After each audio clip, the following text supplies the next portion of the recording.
Saludos, gentes, bienvenidos nuevamente a otro espacio de Barcito FM.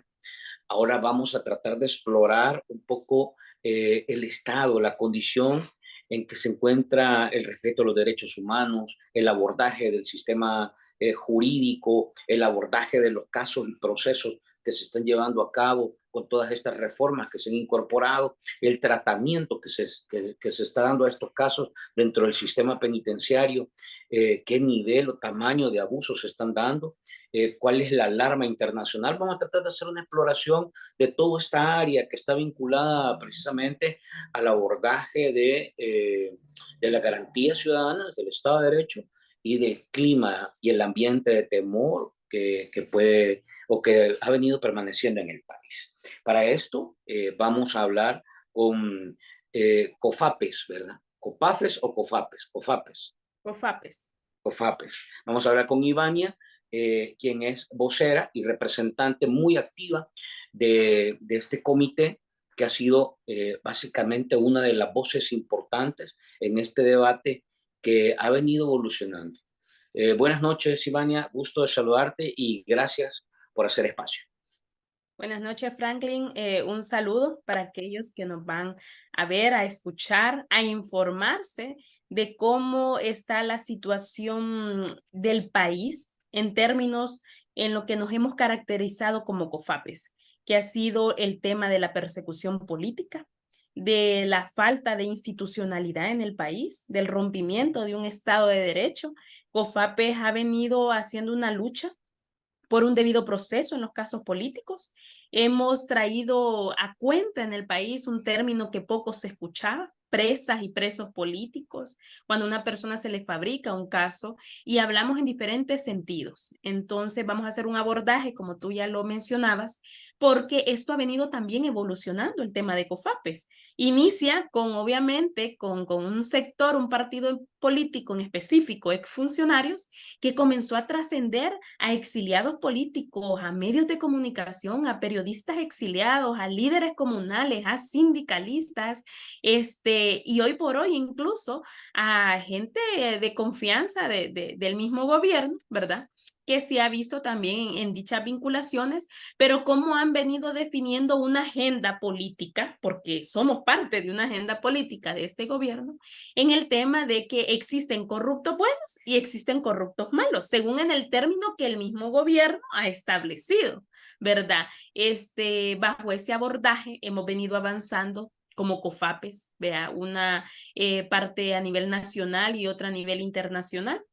Así que estamos listos para responder a esas preguntas. Comité de familiares.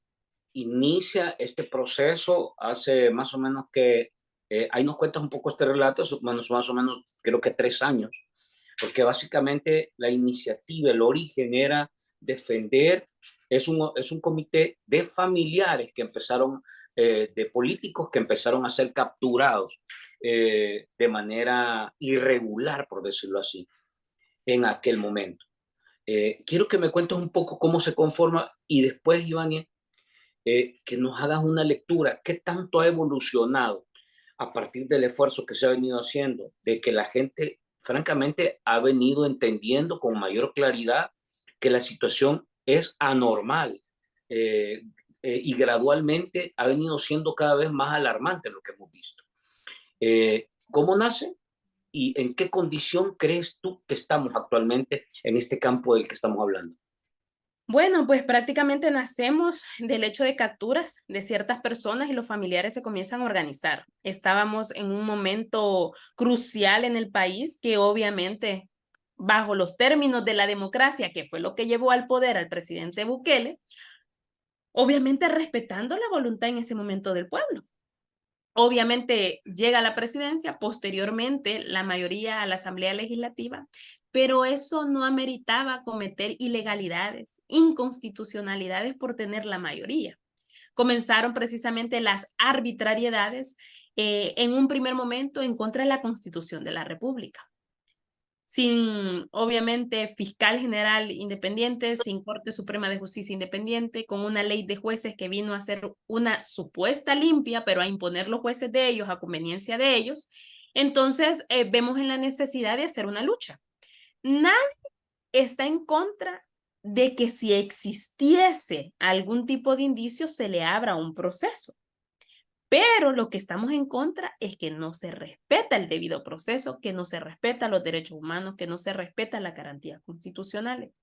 Ahora bien, ¿por qué presas y presos políticos? Porque resulta que al investigar y al estar a la profundidad de los casos, consideramos y comenzamos a ver que aquí no hay un delito. Aquí hay un show mediático de una agenda para mantener un discurso populista. Obviamente, estamos o nacimos en una situación que poca credibilidad manteníamos porque recién era la instalación de este gobierno y la gente tenía expectativas y esperanza. Ahora bien, con el paso del tiempo, COFAPES ha venido ganando esa credibilidad y poniendo en tela de juicio las palabras de este gobierno, porque en la misma lógica se han venido realizando situaciones graves que la población lo ha comenzado a sentir. Supuestamente un combate a la corrupción, pero por un lado vemos que eso era un espejismo, que era una cortina de humo, mientras en la pandemia hubo el robo también del siglo, ¿verdad? Con los funcionarios actuales de este gobierno. Entonces la distracción en el término después del 2021, donde se pretende fiscalizar todo lo que había pasado en el 2020, obviamente cierran las puertas con la ley a la vista y el candado para la falta de transparencia. ¿Y cuál era el tema de la agenda política? Era obviamente la persecución. Y bajo este término comenzó el gobierno, digamos, a ponernos la canción y al bailar al son que nos tocaba. Pero poco a poco, esa misma atribución que se venía realizando ya no solo era un sector político, comenzaron a venir afectando a organizaciones civiles cuando hubo el allanamiento de las 7 ONGs. Poco a poco comenzaron a haber una persecución a periodistas que tuvieron que salir del país de ciertos periódicos determinados, porque les hacían las preguntas incómodas, lo que no querían que escucharan. Entonces, esa medida de ese desgaste, que obviamente la mentira no les iba a durar por mucho tiempo, vino avanzando a cubrir varios sectores. Posteriormente, en el año 2022, sindicalistas, líderes comunales, defensores del medio, ay, perdón, defensores Salud, del medio salud. ambiente, entre otras situaciones. Entonces, vemos cómo ha venido avanzando la persecución en otros sectores que no había. Hoy por hoy vemos, obviamente, que el sector salud por primera vez andaba también marchando porque se han visto agraviados hasta esta fecha, 2023. Y 2022, pues obviamente con el nacimiento del régimen de excepción. Entonces vemos una situación que esto vino desencadenando, pero le vino restando a este gobierno. La gente comenzó a despertar en ciertos sectores, comenzó a poner en tela de juicio y de duda aquel discurso que venían diciendo que los corruptos iban obviamente a ser encarcelados. Entonces, bajo ese término se hizo una lucha a nivel internacional, ¿verdad?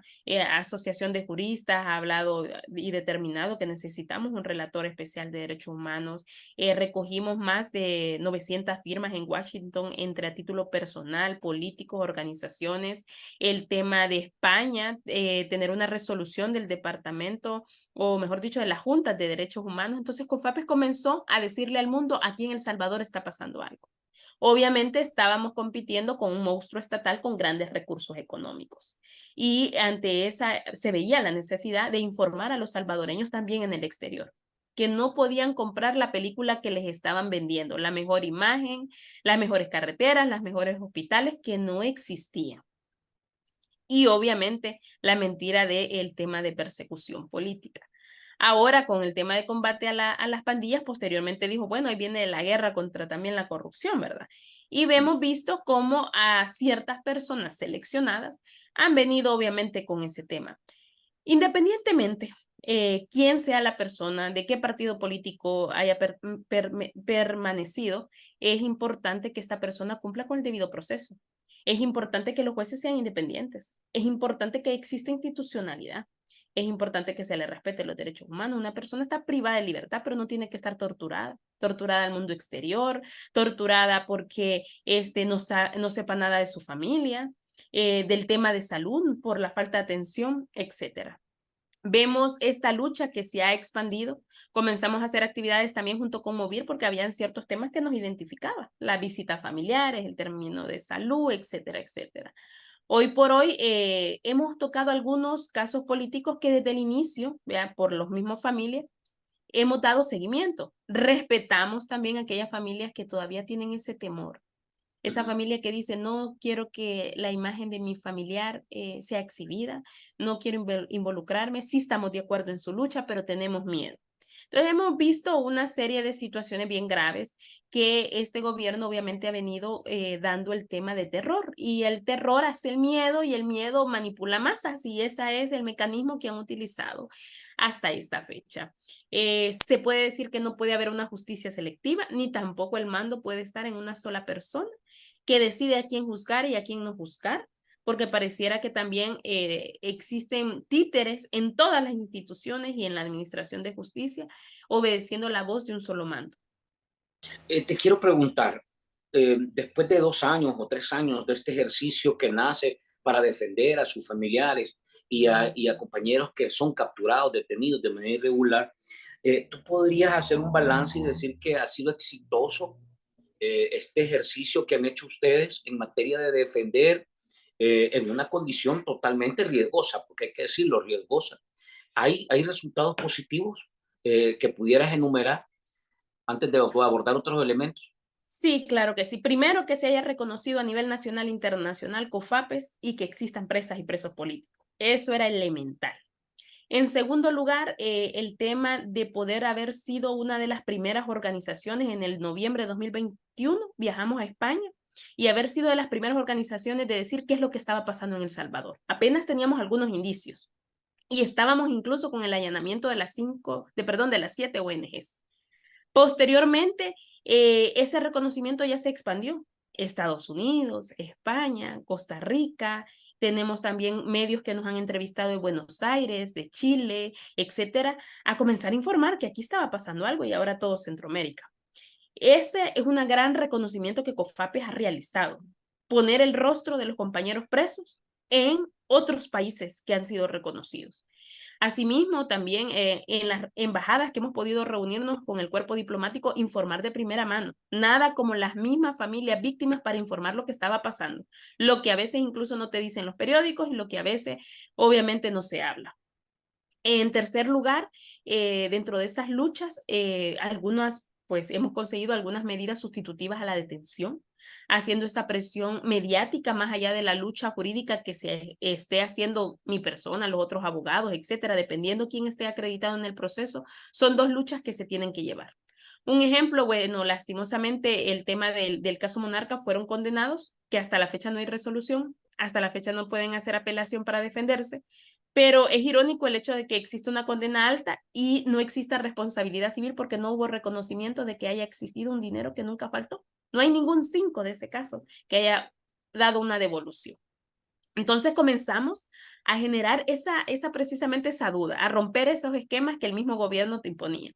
Posteriormente, obviamente, dentro de, se puede decir, de los reconocimientos que hemos tenido, es que somos de las pocas organizaciones que han denunciado y demandado a jueces, lo que nunca antes se daba. Ya era digamos, un basta de que los jueces hagan sus resoluciones en el despacho, que se sientan con poder y que obviamente solo se le atacaba en el ámbito político a los funcionarios de gobierno, cuando también las resoluciones afectan directamente a personas. Comenzamos a poner nombre y apellido de ciertos jueces donde obviamente obtuvieron beneficios a cambio de mantener presos a los compañeros o a las compañeras, jueces que también cometieron actos arbitrarios. En ese sentido, tenemos un aviso interpuesto en la Fiscalía. Independientemente de los resultados, COFAPES ha venido haciendo lo que la ley le permita y documentando cada una de las situaciones. Estamos en un tiempo que hay que documentar todo porque después viene, obviamente, la rendición de cuentas de aquellos funcionarios. Y ojo con eso, aquel policía, aquel fiscal, aquel empleado judicial, aquel juez, todo lo que tenga que ver en un proceso que firmó una ilegalidad, va a tener que responder por sus acciones de manera individual. Ahí no va a estar el gobierno para protegerlo. Hay una ley que aprobó esta Asamblea Legislativa donde dice que ya no se le castigaría al jefe, sino al empleado que firmó dicho documento. etcétera, etcétera. Entonces, de alguna u otra manera, tienen que realmente pensar si esa acción que están haciendo va a traer esas consecuencias. Entonces, esos son los logros de COFAPE. Hemos rompido el miedo que se tenía de jueces, el miedo que se tenía de que obviamente las mismas familias también sufrieron persecución. En un primer momento era capturado su familia, obviamente esta persona era perseguida en cualquier lado. Así que ese esquema hemos trabajado. Considero que lo importante de COFAPES ha sido revelar la verdad. Y ese ha sido el esquema de no tener miedo, ¿verdad? Obviamente decir la verdad nos ha hecho tener credibilidad. Y ahora, hoy por hoy, se abocan, veas, familias de sindicalistas, etcétera. Miren, también el mío es preso político y comenzamos con el conteo. Somos un referente a nivel nacional sobre este tema. Y ante los medios de comunicación logramos un posicionamiento también importante. Ante cualquier situación de preso político, pues estamos nosotros informando a los ciudadanos por los canales que tengan que ver. A esta altura estamos básicamente por arrancar, bueno, ya arrancó el ciclo electoral en el país. Hemos conocido a partir de la última cadena nacional que Bukele se va a inscribir como candidato, rompiendo todos los esquemas, marcando un suceso que definitivamente ha sido altamente cuestionado. Pero esto está ligado con este tema que tú has venido abordando, porque francamente esta agenda de responsabilizar a los gobiernos anteriores y culpar a los gobiernos anteriores de una serie de situaciones que no se han logrado resolver y atender en el país, prácticamente se convierte en uno de los ejes de este gobierno. Quisiera preguntarte a esta altura y en este momento en el que ha sido el presidente durante estos últimos años ahora va a romper la Constitución y a inscribirse en un proceso electoral que está altamente cuestionado, ¿qué en realidad marca esto en este ejercicio, en esta batalla que se ha hecho por el sistema de derecho, por el tema de combatir la persecución política? ¿Qué prevés? ¿Qué tipo de situaciones son las que tú lees que están en este momento? ¿Qué sucesos, qué hechos son los que se siguen presentando? ¿Y qué es lo que viene en una situación como esta, Iván? Bueno, en primer lugar, puedo decir que el pez por su propia boca muere. ¿Cuántas veces no se dijo que obviamente la reelección es inconstitucional y hasta el mismo candidato en este sentido, el presidente? En segundo lugar, vemos una situación que se puede, digamos, venir, una campaña política peligrosa, porque entra el tema de intimidación con el régimen de sección, aquel concejal de aquel distrito, de aquel cantón que represente, de aquel ciudad, etcétera. Una intimidación puede haber y pueden capturarlo por el régimen de sección, inventarle cualquier situación. Puede ser incluso capturado por régimen de sección y va a ser un preso político porque le inventaron y le fabricaron un caso. Vemos una situación que te ponen que pensar, o sea, ¿van a utilizar el régimen de sección en esta campaña política con los contrincantes? Es una pregunta que nos podemos hacer. No lo estamos confirmando, pero es algo que lo podemos venir valorando. El segundo lugar, el hecho de que obviamente desde que se vaya a dar una inscripción, ya hay un quebrantamiento y una dictadura que se terminó de consolidar, ¿verdad? Porque estar estos 5 años, porque él fue elegido democráticamente, y ha hecho arbitrariedades durante todo este tiempo, pero ya reelegirse, obviamente querer conservar el poder. Y más allá del miedo que ellos quieran generar, prácticamente te da un mensaje que los que tienen miedo son ellos, porque sin el poder no son nada. Sin el poder no sabes prácticamente por todos los delitos de lesa humanidad que van a tener que responder, por la corrupción que se haya hecho. La historia, y tenemos ejemplos de otros países, cómo han terminado precisamente este tipo de presidentes que obviamente el pueblo se siente obviamente en ese sentido. Bueno, en Honduras, ¿verdad? La situación que pasó y el presidente que obviamente fue capturado cuando ya no tenía el poder. Vemos un repudio, por ejemplo, en Guatemala, como la población de aquellos funcionarios corruptos obviamente los desprecian y son insultados en plena calle. Entonces tenemos ejemplos tan cerca de Centroamérica que eso te amerita que puede suceder en este país. Ahora bien, el alto costo a la vida, la extrema pobreza que se va incrementando, la falta de cumplimiento de promesas que no se realizaron, etcétera, etcétera, va a venir de algún momento a desencadenar. Esto es una bomba de tiempo, que por más que les quiera ahora poner, por eso te repito, ya no es el son que ellos toquen y se baile. Ahora realmente hay ciertas problemáticas, ciertas situaciones que ameritan ponerlas ante la opinión pública, ante la situación que esté pasando, y ellos van a apagar el fuego, prácticamente. Entonces, esto no es sostenible.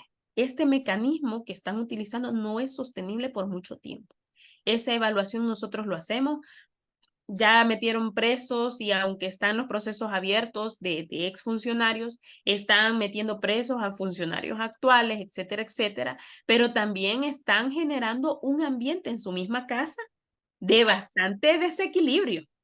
Porque uno ya se pregunta, bueno, y mal paga el diablo, ¿a quién bien le sirve? Como dicen, ¿verdad? Entonces, y esa situación que tanta lealtad le van a tener, es que el miedo no te genera lealtad, el respeto te genera lealtad, el miedo no genera lealtad.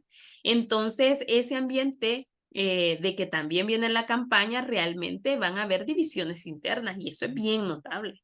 Es bien notable desde las elecciones internas que tuvo el partido oficialista. Así que considero que sí se viene un ambiente de mucho cuidado, de mucha denuncia, de toma de calles, si es posible, porque ante falta institucionalidad, ¿qué te queda? La lucha de calles, de mucha organización.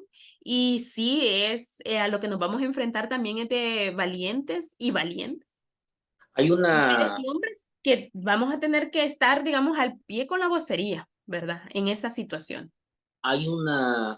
más bien todavía se podría decir como rumor, que sale de la Asamblea Legislativa principalmente, que se habla de que va a haber en este ciclo electoral, en estos meses donde ya vamos a estar en curso electoral, eh, operativos del tipo de persecución montados hasta por las mismas comisiones de la Asamblea Legislativa para perseguir ONGs y para perseguir funcionarios municipales, alcaldes, etcétera.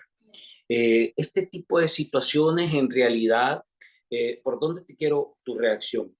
Es básicamente lo que se ha venido denunciando, una especie de secuestro de las instituciones, es decir, jueces, fiscales, órgano judicial, la Asamblea Legislativa, la Corte.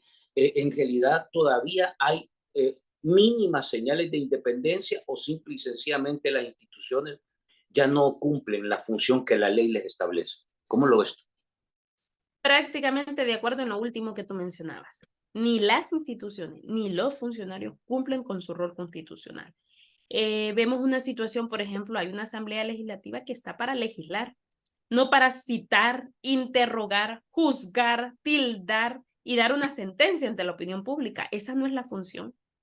Eso lo tienen que hacer y dejárselo, obviamente, al Ministerio Público, ante la Fiscalía, si existe algún tipo de indicio, y son ellos quienes van a investigar. Y es un juez quien va a determinar una inocencia o una culpabilidad si hablamos de jueces independientes. Estamos hablando del deber ser. Pero vemos una situación que no, obviamente hay funcionarios que se acreditan tener la verdad absoluta. Esta persona es culpable y es culpable porque perteneció, porque hizo, y realmente hablar sin fundamento. ¿Verdad? Entonces, y que siempre prevalece el principio de inocencia y que tiene que haber un debido proceso donde se le demuestre una culpabilidad o se le demuestre una inocencia. Entonces, pero eso va a ser parte de los shows y la campaña política que se avecina, como tú lo mencionabas. Entonces, vemos una situación que se va a prestar este término a mediático, a ponerlo como agenda dentro de su campaña. ¿Por qué? Porque si yo me pregunto, ¿serán ellos que estarán dispuestos a ir al territorio y que el pueblo le comience a cuestionar y a preguntar a aquel candidato que prometió en un cantón, en un municipio y no cumplió, ya no se asomó, un alcalde, etcétera, que las alcaldías están en quiebra, etcétera, etcétera? Entonces, digamos, la responsabilidad les quedó grande, ¿verdad? La población confió en ellos, los defraudaron, los engañaron, la gente lo siente y pues serán de los pocos políticos que tienen la moral de ir a los territorios y responderle a la población. ¿verdad? Entonces ya tema mediático de citarlos en la asamblea o de crear esos shows, realmente tendrían que hacer una evaluación ellos si les hace sumar las encuestas, si les dará una suma de votos o realmente la población los está viendo como los verdugos absolutos y que no les está agradando tal situación, porque nosotros no debemos de normalizar ese tipo de acciones.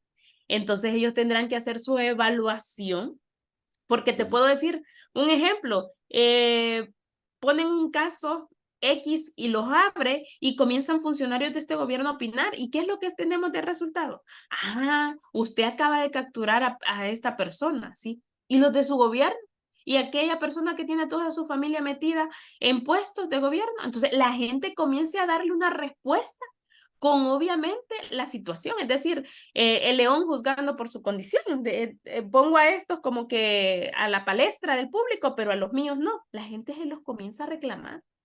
Entonces, el tirar una situación así hace obviamente no una ventaja para ellos, se les está revirtiendo la situación y ellos tendrían que hacer su análisis en ese sentido.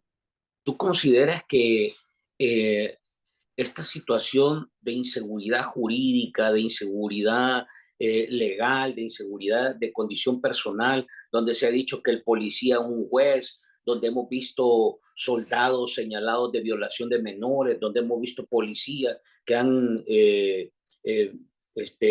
violentado a su pareja y han provocado un crimen? Hemos visto una serie de irregularidades. Esto tiene a la institucionalidad en una condición de retroceso y fragilidad. ¿A qué nivel consideras que está esa situación? A un nivel bastante grave.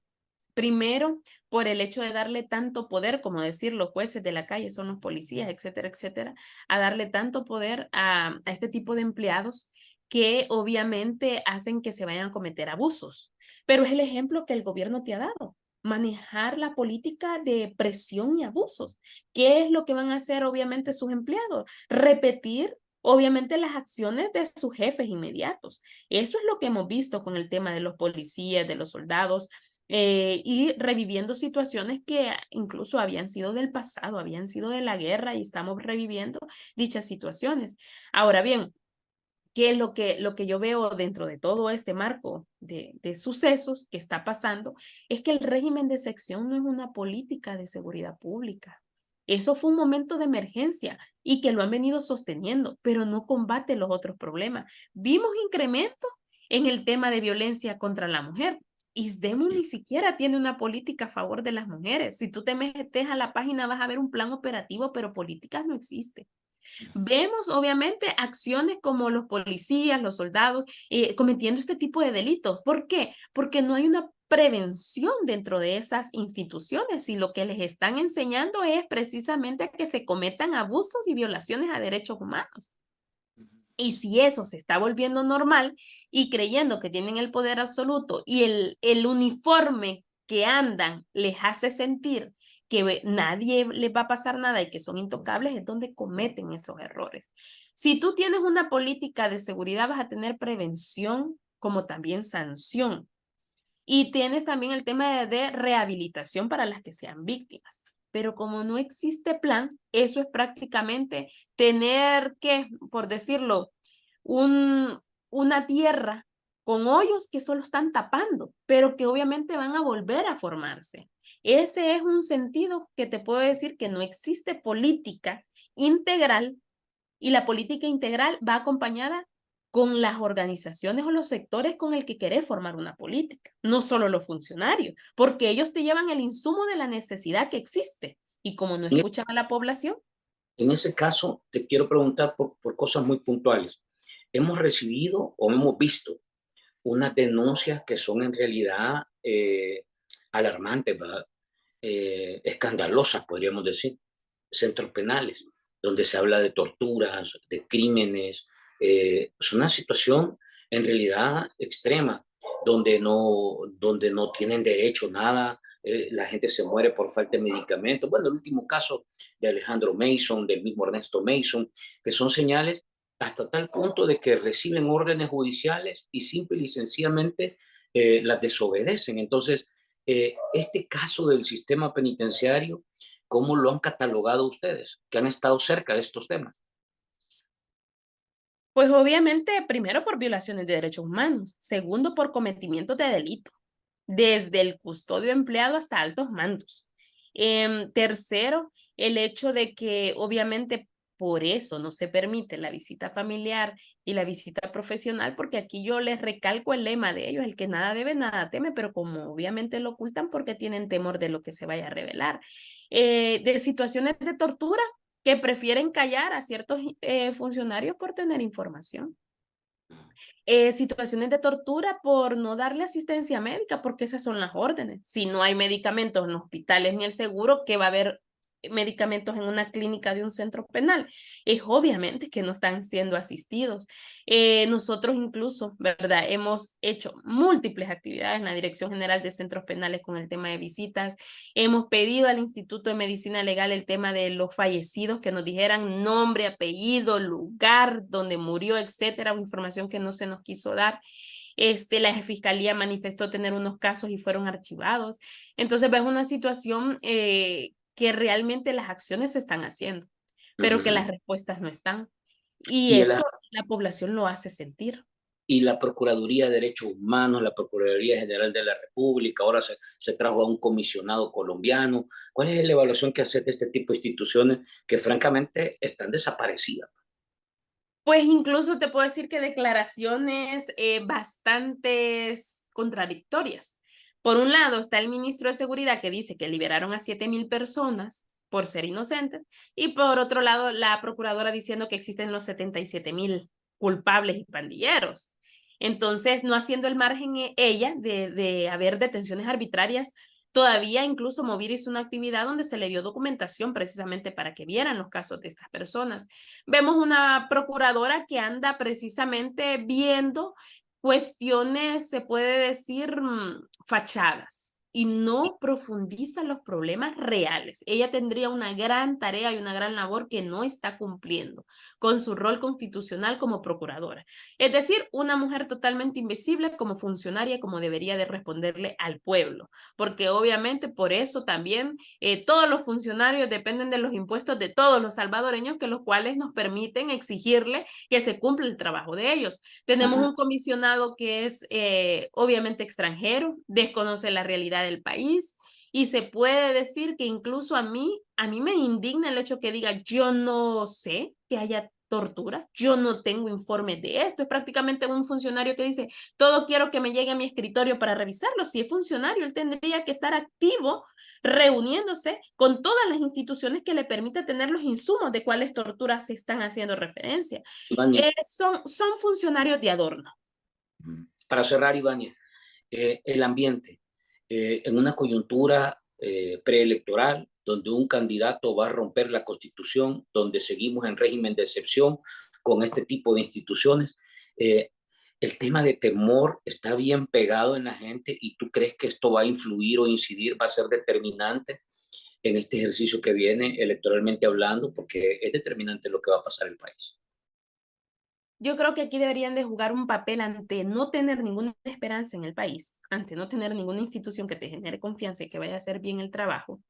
Es determinante la lucha de movimientos sociales, pero también el tema de comunidad internacional.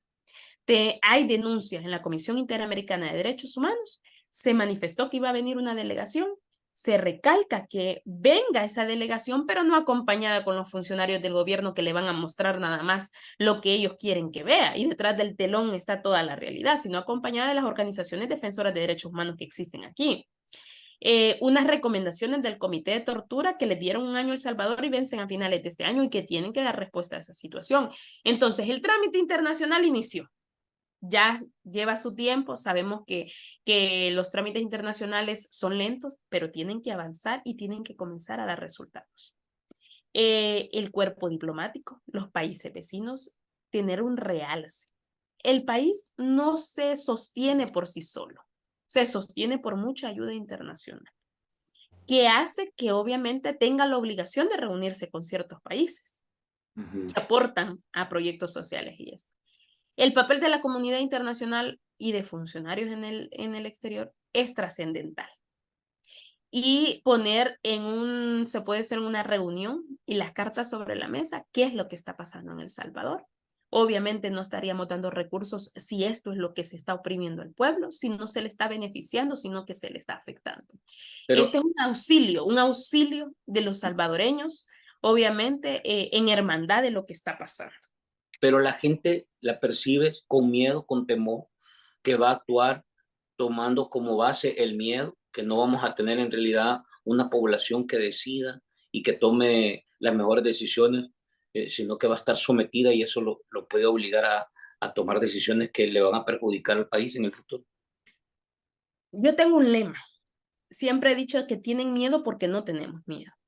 Ujú. Y realmente hay un momento, todo ser humano puede tener miedo, pero yo he conocido, por ejemplo, gente víctima del régimen de excepción y inocente. Vea, unas madres que dicen, si ya tienen capturado a mis hijos, ¿qué tengo que perder? Y ahí los vas a ver en las calles. Va a llegar a un punto que el miedo, así como ha venido quitándose en muchas personas, va a romper esquemas que eso va a generar una organización más fuerte. ¿Crees que Y eso se puede realmente convertir, Tania? ¿Crees que se puede convertir el miedo al final en voto de castigo? claro que sí puede haber voto de castigo, puede haber el hecho de generar, por ejemplo, una manifestación de no a la reelección, puede haber situaciones como, obviamente, de votar en contra. Van a haber mil y unas situaciones que no te puedo decir en general, porque se escucha en los sectores, uno que anda cerca de la gente, cerca del pueblo, diferentes opiniones. Pero algo que sí tiene como común denominador es no querer apoyar ya esta política, este presidente, estos funcionarios. Lo preocupante aquí es el voto en el exterior, que se presta a un fraude, que obviamente la gente está engañada. Los que estamos aquí en El Salvador, pues obviamente la situación es más fuerte que les ha permitido abrir los ojos. Ujú. Eh, Ivania, Así que vamos a esperar qué es lo que va a suceder y trascender también. Y como ilegalidades o persecución va a estar COFAPES alzando la voz. te agradezco el tiempo. En realidad hemos tenido una charla muy interesante. Un poco hacer el recorrido pareciera corto tiempo, pero han sido varios años. Una lucha, creo que no se ha dado este tipo de ejercicio desde la guerra, desde el conflicto, y francamente requiere mucha decisión, carácter, valentía, porque te estás enfrentando a instituciones que cada vez uno las mira más frías, más despiadadas, más sin corazón. Ya hablar de fallecidos pareciera una cosa normal en algunos funcionarios y es una situación que en realidad se vuelve un poco preocupante para el futuro del país. Te agradezco y te pido que más adelante, pues, sobre todo en este ciclo más político, tengamos posibilidad de seguir conversando. Ok, muchas gracias y bueno, esperamos estar en otra oportunidad. Un saludo a todos los que nos vieron y nos escucharon. A ustedes, gentes, gracias por estar con nosotros y como siempre, vamos a compartir piezas de esta plática y les dejo a ustedes para que compartan, comenten y reaccionen. Abrazos y nos vemos en la próxima.